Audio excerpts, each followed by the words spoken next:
I do plan on making a weapon ranking video for every single weapon category in the game, but I do want to wait until the next balancing update comes out before I do start on that series. So in the meantime, I am just going to cover the best weapon in every single category based on how useful and how well it performs in PvE, and there are going to be 40 weapon categories in total. So yeah, it's going to be a long one. There are going to be timestamps, so feel free to skip ahead, but let's just get into it.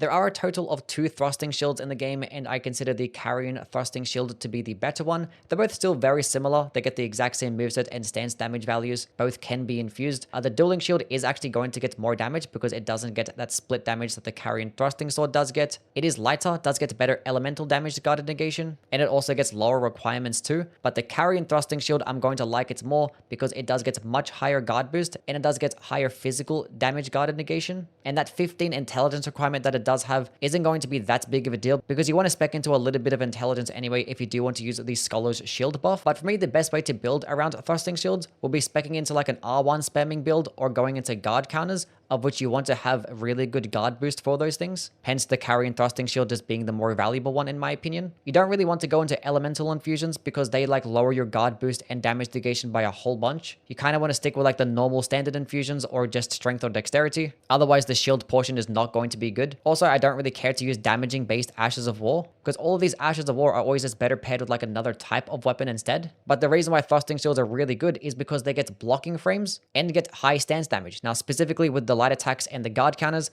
the heavy attacks suck for some reason. I don't know why. They just get really long animations and only do 25 stance damage, which is literally less than a medium shield. But every single light attack does get 12 stance damage, and it's incredibly quick. And even the blocking light attacks also gets 12 stance damage, and you're taking like next to no damage when using this attack as well. And guard counters are also going to be incredible. They do 37 stance damage, and best of all yet, they do get blocking frames in the recovery animation. Typically when you're using things like guard counters in the middle of like an attack combo, you can get staggered out of it, and there's going to be like a longer recovery animation, so you actually will get hit and punished directly after using a guard counter, especially against an enemy with a lot of poise. But with thrusting shields, it actually blocks the attack instead. So if you're actually going to spec into a build like this, I think the Carrion thrusting shield is your best option. The two hand-to-hand art weapons are very similar, but I am going to go with the Dane's footwork as being the better one. They both have their pros and cons, but their main differences being is that the first light attack, last light attack, heavy attack, and kind of their guard counters are a little bit different. Everything else about their movesets, everything else about their damage values, requirements, scalings, they're all identical. But the first light attack, the Dane's footwork one, is going to be better. It does lunge a bit further, does do a bit more stance damage, although the animation is a slight bit longer, but it's not that noticeable. Also does get better synergy with the Shattered Stone Talisman and the Divine Bird Warrior Greaves because it is going to be kicking attacks compared to the Dryleaf Art's punching attacks. Now the last light attack in the combo, the Dryleaf Art is going to be better because it's quicker, does more damage and more stance damage, but the chances of actually getting to the 6th light attack is very rare because it takes a few seconds to get there. Now in terms of the heavy attacks, the Dryleaf Arts are actually better because they actually do more stance damage and they're much faster animations. And even if you account for things like the Shattered Stone Talisman and the Divine Bird Warrior Greaves, the Dryleaf Arts are still going to result in this better DPS. So if you're going to go with a charged heavy attack build, Dryleaf Arts are better for you. Now the main reason why the Dane's footwork I'm going to prefer is because of its guard counters. For some reason, it's probably a bug. It just hits multiple times with its guard counters, and it can literally do up to 53 stance damage, which that is the highest amount in the entire game in terms of guard counters, even more than the Blood Fiend's arm. Now, in most cases, it does like roughly around 45 stance damage, which is still like the 2nd or 3rd highest in the game. But yeah, compared to the Dryleaf Arts, they only do about 33 stance damage. So if you are going to go with a guard countering build with a deflect tier, definitely use the Dane's footwork. The best throwing blade in the game is going to go to the Smith Script Dagger by default because it's the only weapon in this category, and I don't even want to talk about this shit because it's an absolute monstrosity. I hate this weapon so much. I have no idea how this thing came to pass. It does such horrendously bad damage, basically non-existent stance damage. Its hit detection sucks. All of its infusions are terrible. The status effect buildup that it can get with these certain types of infusions are just terrible as well. There's like nothing good I can say about them. Even if you have all the buffs and all the talismans in the world to help boost the damage, they're still horrendous. There are so many cheap projectile options in this game that you could just use instead of this garbage piece of trash. Like the most viable way to build around the Smith Script Dagger is by going into the Scattershot Throw Ash of War into a bleed infusion. But the funny thing is, this exact Ash of War is put onto the Claws of Night, which that's a claw, so it's literally going to do twice as much damage, and that also gets bleed as well. So the one thing that it actually had going for it is just directly outclassed. The best backhand blade in the game is going to go to the regular backhand's blade. There are only 3 in total. All of them are perfectly fine, but this one is going to be the best because not only does it get the most range, the most damage, but also gets really good scalings with every single infusion. Like, doesn't matter what infusion that you pick, it's going to perform really well. This thing even gets an S scaling in dexterity, but the fact that it's a backhand blade that can be infused is obviously going to be amazing because you can equip things like Blind Spot or Swift Slash onto these things, and both of these are S tier skills. Swift Slash in particular is just broken. Shit just goes really far, does amazing damage. So the fact that this is like the best tool for that is going to make it the best backhand blade. The perfume bottles just suck. Every single one of them are terrible. Unironically, the most useful one might be the Deadly Poison Perfume Bottle because you actually can use this skill without its requirements, and it's a way to proc Deadly Poison on yourself and enemies basically instantly, so it's going to make a good pairing alongside the poison types of buffs. But in terms of the best primary based option, in terms of like damage and whatnot, the Lightning Perfume Bottle is probably going to be the best one. It's still not going to be good damage by any means. They're still going to do terrible stance damage, not get the option of critical attacks. But the reason I prefer the Lightning one the best is because it does do lightning damage, which is the best elemental damage type. Also does scale with faith, so it actually does get good synergy with like the faith types of spells, and there's like faith buffs that you can use to help boost the damage of the lightning perfume bottle, and it can be infused as well. And rolling sparks, despite the nerfs, is still going to be the best skill to use for these things. But yeah, this whole weapon class is in desperate need of like a damaging buff, maybe a poise damage buff, give it critical attacks, I don't know, something. The Beast Claw weapon category, I am not a fan of. I think regular claws are just 10 times better. They do way higher DPS, proc bleed a lot quicker. They can also stance break faster as well. I'm just not a fan of their movesets. Even their unique Ash of War options are not that good either. But the Red Bear Claws are actually pretty decent purely because of its skill. Red Bear Hunt does do a nice 3-hit combo that's very quick, does high amounts of damage, and procs bleed very quickly. The only downside is that it is not going to have hyper armor. It's obviously going to be short range, and it does consume a lot of stamina. But any single time that you have an opening, you should be using this skill. It's not that expensive, and it's just going to be the best way to just build around Beast Claws. The best light greatsword in the game is going to go to the Milady. Now, light greatswords have an amazing moveset, get good mix-ups of poking attacks, swiping attacks. They're really quick, their combo potential is just insane. Those charged heavy attacks can combo into everything, and those attacks can do just as much damage as the charged heavy attack of a regular greatsword. These weapons just pair so nicely alongside the multi-hit talismans. Just one of the best two-handed movesets in the game, period. Don't really care much for the power stance combos. They get like longer animations and consume a lot of stamina. Not too big of a fan. But the reason why Milady is going to be the best one is because it can be infused, and it gets amazing scalings in every single infusion. Doesn't matter what it is, it just performs really well. And light greatswords get so many different types of weapon skills, the best one being wing stance, which is unique to the light greatswords. The wing stance light attack can just stun lock all these smaller types of enemies because you can spam it over and over again for very cheap. The heavy attack does 30 stance damage, it lunges very far, and it's going to be piercing damage too. And you can combo in both together to do like upwards of 40 stance damage. And the whole thing only consumes like 18 FP. Yeah, the Milady is definitely one of the better weapons in the game. The Great Katanas are an amazing weapon category, and every single one of these options are just really good because their movesets are amazing. They get very good variation, nice mix-ups of these piercing and slashing types of attacks. You do get a running poke attack. The horizontal swipes that you get with the heavy and running heavy do cover a very nice radius. I don't really care much for the power sensing combos, but two-handed, they're going to be incredible options. Now, I consider the regular Great Katana to be the best one because it's the only one that can be infused, meaning that you can buff it with Blood Flame Blade or pair it with an Occult infusion, and you can get such high amounts of bleed buildup and just infuse it with so many different amazing skills. You can literally put something like Blood Tax or Repeating Thrust onto this weapon. Like, the fact that we can put these skills onto the Great Katana is just insane because you're doing amazing damage, hitting at a further distance, proccing bleed so incredibly fast, and you're stun locking enemies too. Like, this whole setup just shreds everything in the game. Daggers as a primary option are not going to be that good. They get really poor range, terrible stance damage, their DPS is not that high. Things like claws and curved swords just get way higher DPS, and these things are going to be just as easy to use, if not easier, because they can lunge further. Even the power stance combos of daggers are just not that good. They're heavily outclassed by claws. So the best dagger is going to be the one with the best skill, of which Glintstone Chris is that dagger. It's a magic projectile attack that only consumes 10 FP, that can be fully charged and goes really far, and this does amazing damage. It can get a follow-up attack as well that can hit with the weapon directly, although there's not really much of a point of using it because you're still hitting with a dagger. You can just keep spamming the projectile attack over and over again and just destroy every enemy in the game. The Black Knife is also a very good option, especially if you're going to be in like in later New Game Plus iterations, because that Destined Death effect can definitely melt those bosses with larger amounts of health. Some people might talk about the Reduvia being the best, but the Bloodblade Ash of War is just way better. Just use that one instead. So that one is just heavily outclassed, but yeah, the Glintstone Chris is just the best one.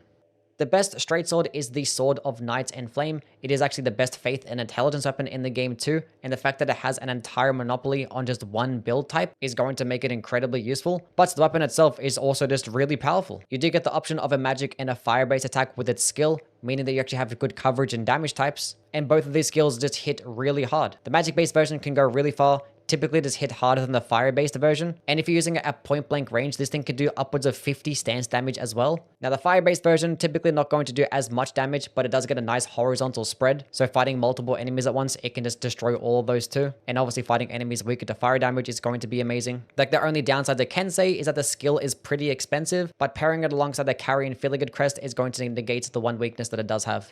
The best greatsword in the game is obviously going to go to the Blasphemous Blade. Like, this whole weapon category is stacked with so many broken options, but yeah, the Blasphemous Blade always stands alone as number one because it's a very high damaging greatsword with very good scaling, so you get health regen on kills, and its weapon skill just goes incredibly far, does ridiculous damage, especially now in the DLC because you do have things like the Talisman of the Dread and the Blood-Sucking tier, which does drain your health, but every single hit of the skill gives you your health back, and just gives you so much health back to where like that entire like health draining mechanic is as a non-issue. It's probably not going to be like the highest damaging skill in the game, but it's going to be close to it, but its ease of use is going to be its biggest selling point. You can put this weapon in the hands of like anybody and they're going to succeed. The best colossal sword in the game is still going to be the greatsword, the Guts' greatsword. As much as I would have liked to give it to the Fire Knight greatsword due to it having like the best movesets and having really good synergy with faith builds, like if you wanted to use the Flame Spear Ashur, this is the weapon to use. But in a game where the meta is just weapon skill spam, whether we like it or not, that's just the case. Colossal swords are going to be really good for that, and the Guts' greatsword is going to be the best L2 spamming tool, because it gets the most damage and it gets the most range out of all the colossal swords. So putting things like Giant Hunt or Lion's Claw onto this weapon is just going to be broken. You're going to find so much success just spamming these skills over and over again. Even stuff like Vacuum Slice or Spinning Gravity Thrust with a Bleed build. These are like some of the best weapon skills that you can put onto a colossal sword. The Guts' greatsword is just going to make for the best pairing. And best of all yet, you get it right at the beginning of the game. The thrusting sword category is one that I wish was improved upon in the DLC because there isn't a single unique skill among all of these weapons. They either get stuck with Impaling Thrust or can be infused. But in terms of the best one here, I think it's going to be the S-Stock still. Now yes, the Clean Rot's Night Sword can get more damage with certain types of infusions, unless you're going to go into Dexterity, which is going to be like a very obvious pairing with thrusting swords. The S-Stock is going to be your highest damaging one, and it just gets the best moveset too, because it gets Horizontal Swipe for a heavy attack, which is great for variety. If you have like thrusting swords, you're typically only going to get poking attacks, and if you want to hit multiple enemies at once, or hit enemies that are really skinny and like to move around, sometimes you want to have a horizontal attack, of which the S-Stock is going to do that for you. Now, some people might also point to the Anspur Rapier as well because it does get Scarlet Rot, but the Anspur Rapier does get the worst movesets, the worst range, and like some of the worst damage. And there are plenty of ways to proc Scarlet Rot in this game, and they're probably going to be a better version of Scarlet Rot as well because this only does the 15% version. But yeah, if you wanted to use a thrusting sword, I recommend the S-Stock.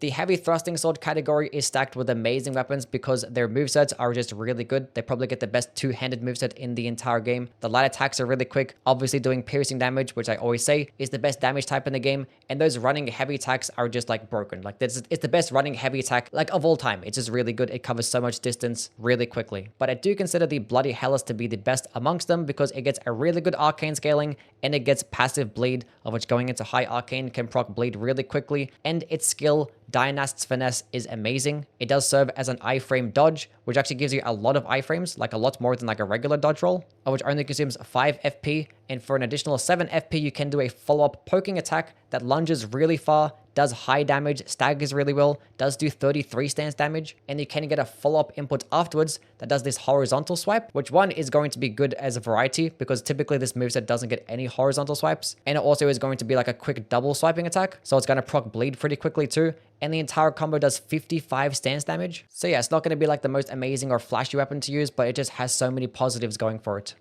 The curved sword weapon category is stacked with so many amazing weapons, and the best way to build around them is always going to be power stancing. Just having it 2 curved swords just makes for like the best moveset in the entire game because you have just really good light attacks, the running attacks are incredible, and especially those jumping attacks are just broken. Things like the Bandit's curved sword and the Scavenger's curved sword just make for really just stupid and broken builds, but I still want to talk about the Wing of Estelle being the best one, because although maybe it's not going to be as broken at those jumping attack builds, it's just going to be broken by itself, so I'm just going to highlight it being the best one, because the Wing of Estelle is like one of the best, if not the best, stance breaking weapon in the entire game, and it's only a curved sword. It does get decent damage with its really good intelligence and dexterity scaling. Does get a unique heavy attack that doubles as a projectile, which does amazing damage, and at point blank range can do upwards of 52 stance damage, which is just as much as like some colossal weapons in this game. And its weapon skill Nebula for only 20 FP shoots out a really nice high damaging magic AoE attack, and if all of those explosions connect, you're doing upwards of 50, even 60 stance damage, which is just ridiculous, and you can combo in the heavy attack with it, and it's just gonna stance break almost every single boss in the game instantly. And there are buffs in this DLC that you actually can pair alongside with this that can make this build even better. The best curved greatsword is going to go to the Bloodhound's Fang. Surprise, surprise, you get it right at the beginning of the game and it can carry you from start to finish. It's just that good. It has so many things going for it and like barely anything bad. It gets a really good quality scaling, of which can result in really high amounts of AR to the point where it can just outdamage all other curved greatswords in the game. But on top of that, it does get passive bleed, does get the best curved greatsword moveset, can be buffed so you can throw on Blood Flame Blade to just get even more blood loss put up on top of it. And it's a Sombra based weapon, so it's easy to upgrade, and it's going to have a unique skill of which is called Bloodhound Finesse, which is extremely high damaging. It does come with a passive iframe dodge for its follow-up attack, and this entire combo can just melt enemies, do high stance damage, and only consume like 20 FP as well. And this weapon also does just get bonus damage on jumping attacks too, which jumping attacks always do really good stance damage, always do good damage, and it is really easy to pull off. Like the only downside I can say about the Bloodhound's Fang is that it's not going to have good synergy with spells because it lacks a faith or intelligence based scaling. So if you actually wanted to use projectile attacks, you're probably going to be lacking in that area. But as like an overall weapon, it doesn't do anything bad.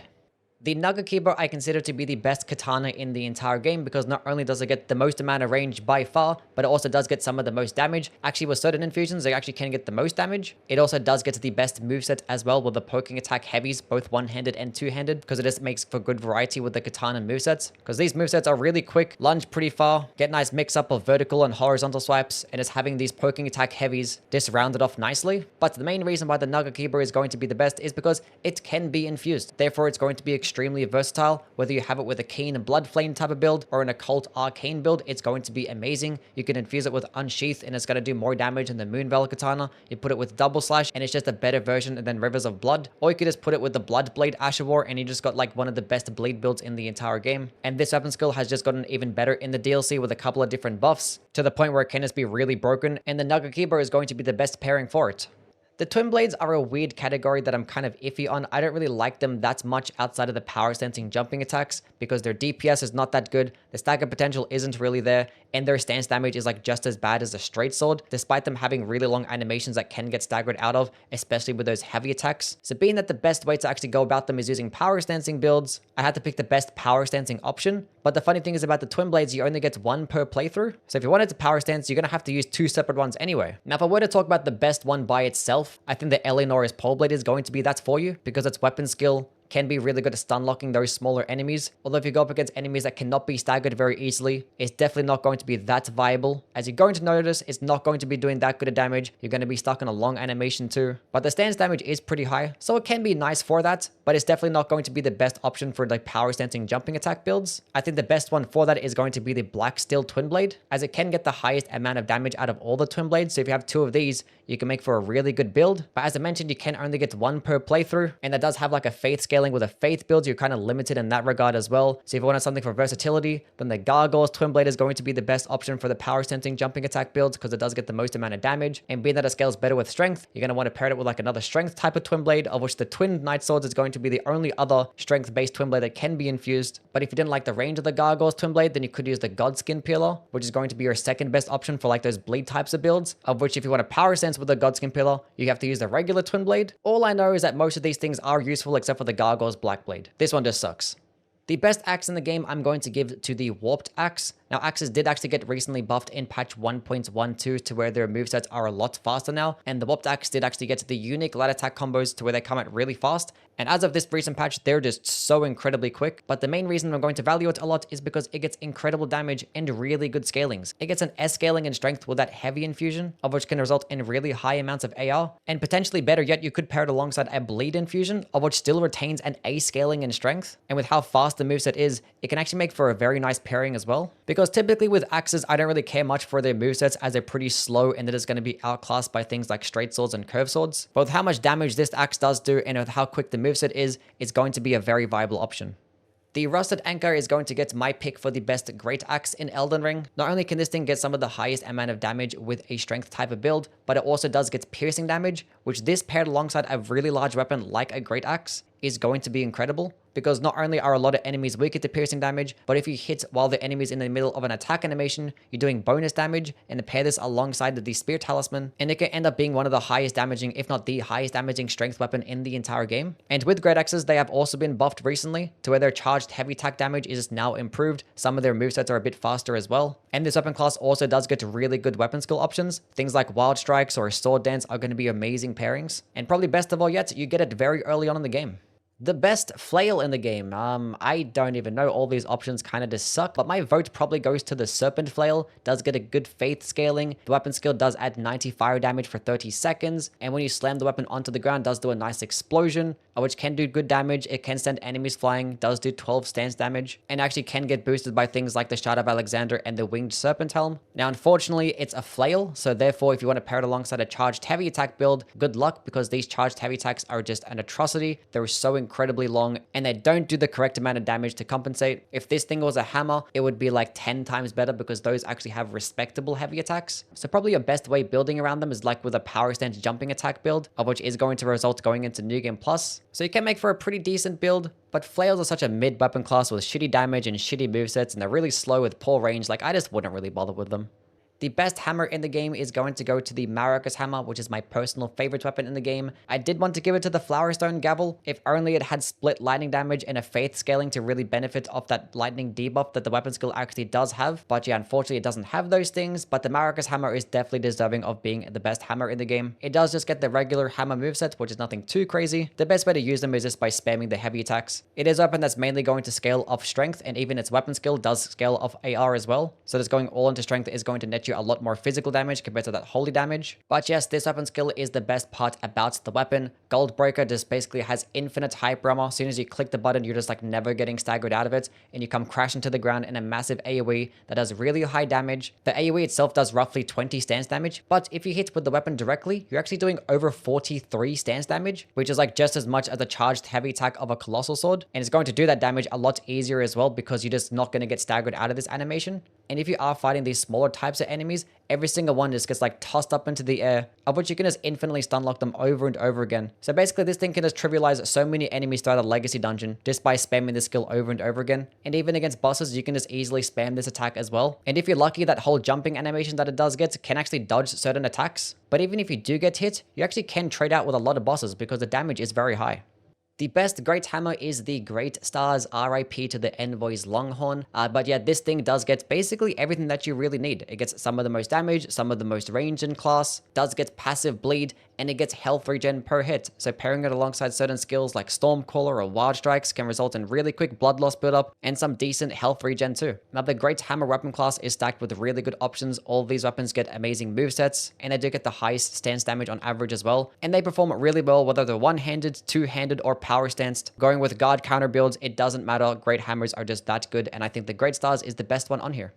Now, as for the best colossal weapon in Elden Ring, it is definitely going to go to the Blood Fiend's Arm. This is probably the best bleed weapon in the game. It's the best weapon for guard counters, and it's the best weapon for charged heavy attacks. It does all these three things better than basically everything else in the game. Its guard counters get 50 stance damage, which is like the second highest in the game, right behind the Dane's Footwork, but it is going to get better synergy because you can block with it a lot more reliably because it is a colossal weapon. It's going to get higher guard boost. Its charged heavy attacks do 48 stance damage, and they do it faster than almost every other charged heavy attack too. It's like a really quick downward slam, and it gets a blood-based AoE that can just do additional stance damage. And this weapon actually does get an arcane scaling, so when having it bleed infused, it like double dips into that scaling, and it can get really high amounts of blood loss build up, of which with like every single heavy attack, you're doing upwards of like 300 bleed. You're basically proccing bleed in every hit and doing like roughly 50 stance damage too. There are so many different ways you can build around this weapon, and like every single one is just broken.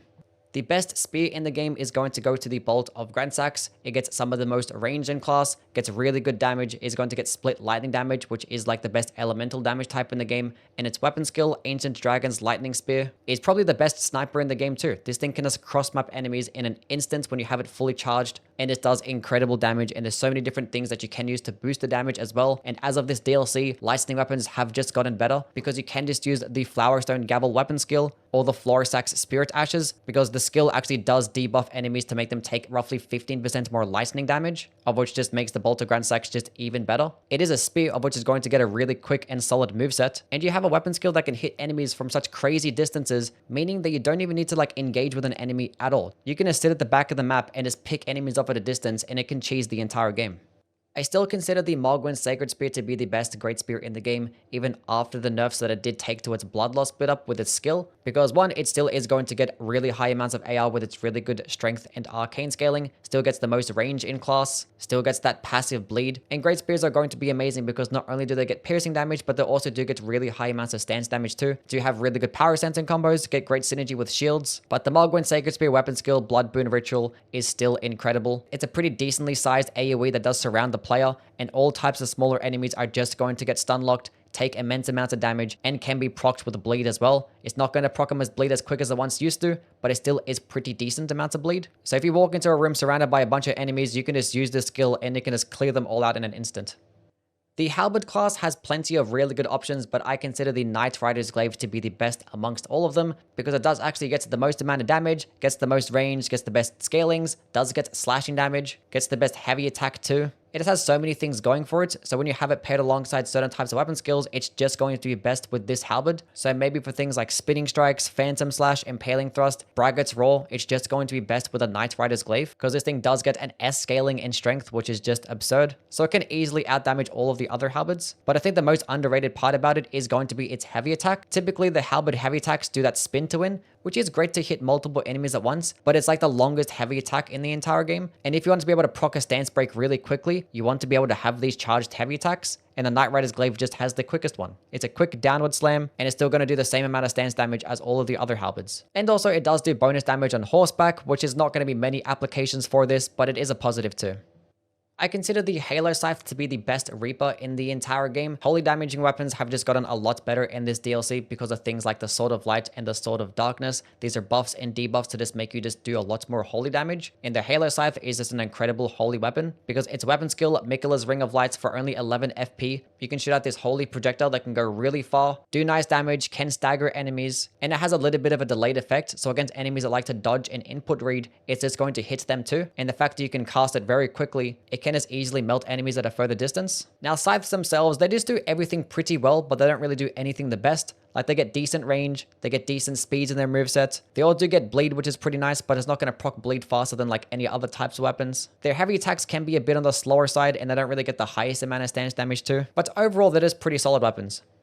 The whips are a complete and utter dog shit weapon class in this game, and I'm not even going to pretend to entertain some of the positive things they have going for it, because they're just evidently outshadowed by the plethora of drawbacks that they actually have. I don't care about their stun lock potential, I don't care about the power sensing jumping attacks, I don't care about their range either. Just take 2 steps forward and actually use a respectable weapon type, because this one is not it. They do awful damage, they have terrible DPS because their movesets are complete and utter trash. They get like the worst stance damage as well. Like, these things charged heavy attacks do less stance damage than a dagger. But don't worry, even if you do proc a stance break, it's not like you're going to be able to punish them anyway because you can't even get critical attacks with whips. And to keep on going, these things get awful Ash of War options. They get nothing unique. These things can't even equip Cragblade or that shit. And to top it all off, even their unique options are complete and utter trash as well. Like, all these skills are like somewhat passable against enemies that can be staggered. They're still going to do terrible damage, but at least they can stun lock them. But against any enemy that cannot be stun locked, this thing is just a death sentence. Every single one of these whips. If you like these weapons because you think they look cool, go ahead and continue to use them. If you want something optimal and actually good to use, pick anything else. For the love of God, just please do. If you want a good power sensing option, go use power sensing twin blades, spears, rapiers, curved swords, use those instead. These are terrible. And the funniest thing about all of this is that the whips are actually best in this game compared to all the other Souls games. They've gotten better and better with the whips, but they're still the worst type. But with that being said, the Urumi is actually probably going to be a decent option. The heavy attack is very solid as it does result in a nice poking attack, can hit it further distances. It's going to do piercing damage, which is great as well. Also does get slashing damage, and it gets an S scaling in dexterity, so you actually can pair it alongside certain types of lightning based weapon skills, and it can result in really high amounts of damage. But yeah, I still wouldn't really care to use them.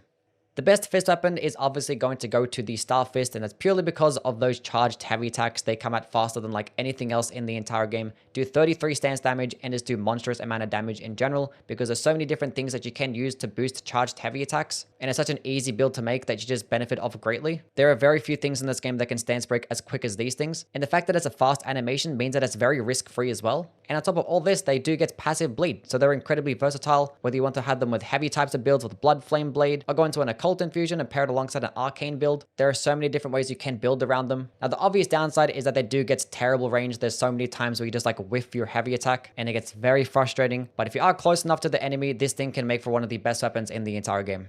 The best claw in the game can go to any single one of these. They're probably the most underrated weapon class in the entire game, as they have incredibly fast movesets with really quick recovery animations that you can like roll out of straight away. All get passive status effects, most being bleed, most getting 110 crit as well. All get really good heavy attacks, jumping attacks, and they can just output some of the highest, if not the highest DPS in the entire game on average. So you literally cannot go wrong with any single one of these. But my pick is going to go with the Raptor Talons, because this one can just output some of the highest DPS, but just also just get the best moveset as well. I know a lot of people might be talking about the Claws of Night and the weapon skill Scattershot Throw and how it can like cheese so many different enemies, but unfortunately for the Claws of Night, you are lacking good heavy attack options, whereas the Raptor Talons is extremely versatile because it can be infused, is going to output way higher DPS, and just get like the best moveset as well. You could just straight up R1 spam and just melt every single enemy in the game and proc bleed incredibly quickly, or you could use those heavy attacks that lunge incredibly far. Or you could use the jumping attacks too, which with claws are extremely quick and just do high damage. And the Raptor Talons actually get bonus damage on these jumping attacks. So in terms of just like an overall just amazing weapon, I think the Raptor Talons just has everything else beat out in terms of the claws. But as I mentioned, it doesn't really matter which way you go.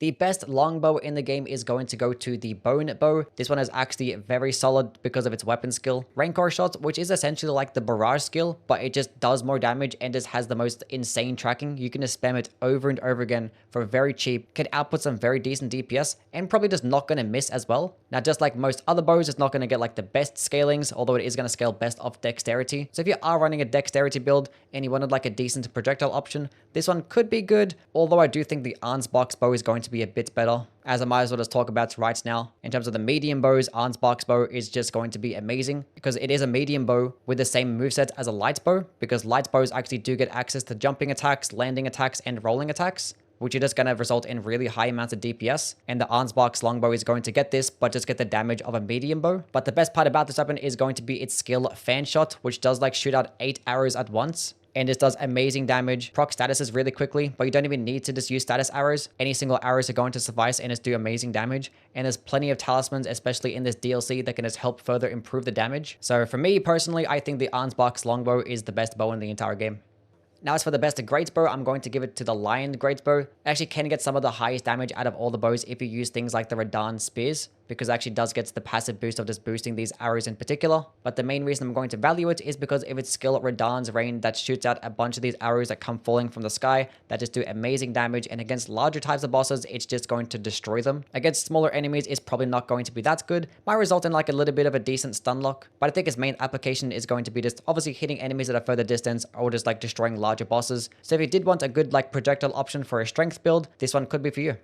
Now, as for the crossbows, honestly, I don't care about using any single one of these in PvE. I think regular bows are just going to perform way better. But the pulley crossbow is still probably going to be your best option. It's going to shoot off 3 bolts at once, of which can result in some nice damage. Might be pretty expensive in terms of your bolts, but it can be good for damage and proccing status effects at those further distances. The new spread crossbow in this DLC can also do that well, but you have to be at closer distances, which when using crossbows, I feel like you want to benefit off the further range that it does get. Otherwise, you would just use your weapon. But as long as these things don't have scalings, I'm still going to want to use bows instead. Now, as for the ballistas, I'm going to go with the new Rabath's cannon. It's not going to get as much damage as the jar cannon, but it has like stupidly funny tracking, and it just makes for like very funny interactions with like enemies that are very far away. Unfortunately, just like crossbows, they're not going to scale off anything. So it's not like you really go into a big strength build and just get like amazing damage. Don't know why that's not the case. But using ballistas in a boss fight is not going to be viable because like the reload animation is incredibly long, to the point where it's only going to be useful as like a sniping option. So you could like potentially hard swap to it every single time that you wanted to kill enemies at a further distance if you don't really have spells. The best glintstone staff is going to be dependent on your build and how much intelligence that you have and at what point in the game that you're actually in. On screen right now, I do have like a little chart as to which staff is going to be the best at what certain level. Now, for me personally, I think the meteorite staff is like the best staff to use for like most of the game because you get it right at the beginning and it comes already maxed out with an S scaling and intelligence. So it can just straight up like out damage all the other staffs until you actually have them upgraded a bit more. But you can go ahead and save like your smithing stones and somber stones just by using this one. But I think the best overall staff for me personally is going to be the Carrying Regal Scepter. It is going to be the best stuff to use at higher levels. Obviously, outside of the Lusat stuff, that one is just always going to get more damage, but it does make you consume a lot more FP. Whereas this one is the best one to use without any negative side effects at all, which means with this stuff, you can get away with speccing into a little bit of mind, but still does benefit of really good damage and plenty of costs.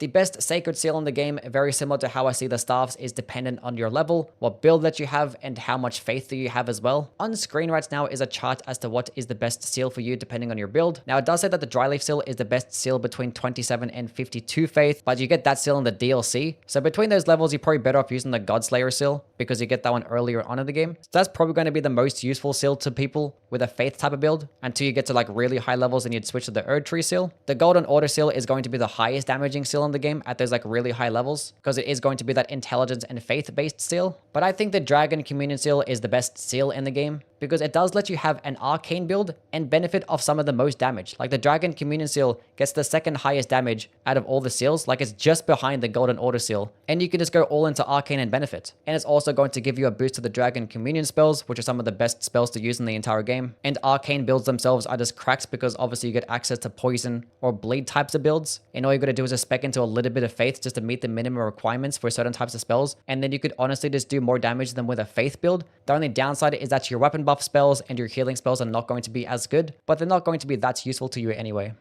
The best torch in the game, which is, I don't know really, they're kind of like all just as good as one another. Honestly, they're not even that bad of a weapon class. They actually recently got buffed to where like their stance damage is like a lot higher. These things get 37 stance damage on a charged heavy attack, which is just as much as a colossal sword. And it's actually going to be a lot faster. So it's actually pretty decent at stance breaking. And every single light attack is going to be about 8 stance damage too, which is also not too bad. The only downside is that you can't really get critical attacks with them. But you know, neither can whips or perfume bottles. But at least these actually do good stance damage, so I might honestly prefer the torches over the whips and the perfume bottles. But the Ghost Flame torch might be good for like proccing frost. The Lamenting Visage though is probably your best damaging one, although it does get the worst range, but it actually gets a unique moveset. And the thing that pisses me off the most about this moveset, right, is that we could have had this exact same moveset on the Grafted Dragon. Why did we not get that? The Grafted Dragon cannot be two-handed. This looks like a two-handing fist type of moveset. Why couldn't we get this on the Grafted Dragon? Why couldn't we just two-hand it? The best tool in the game is going to go to the Perfumed Oil of Rana. This is a fire-based AoE attack that's very similar to Scouring Black Flame spell, but it's just going to do pure fire damage instead. Now, the damage itself isn't going to be too high. It only does consume 13 FP. It's good at hitting multiple enemies, but the major benefit of this tool is that it scales off dexterity, which is actually really good because one, dexterity builds don't typically get projectile-based options, especially elemental ones. And if they do, it's going to be things like lightning damage. Dexterity builds don't typically get fire damage as an option. So if you did have a dexterity build, I would recommend using this tool. Anyway, that is now the list done and complete. I'm sure everybody agrees with what I say like they always do. Just let me know what your opinions are down in the comments though. If you did want to have a discussion there or just discuss with me on Discord, you can do that too. Or you can just follow me on Twitch and talk to me live while I'm streaming. I'll just link those things down below. Now in terms of the next video, I just hope to God there's going to be like a new balancing update. But I probably am going to make like another top 5 best build video for the DLC. I could potentially rank all of these weapon classes from worst to best. So if that is something that you wanted to see, just let me know down below. But yeah, catch you guys around. Bye.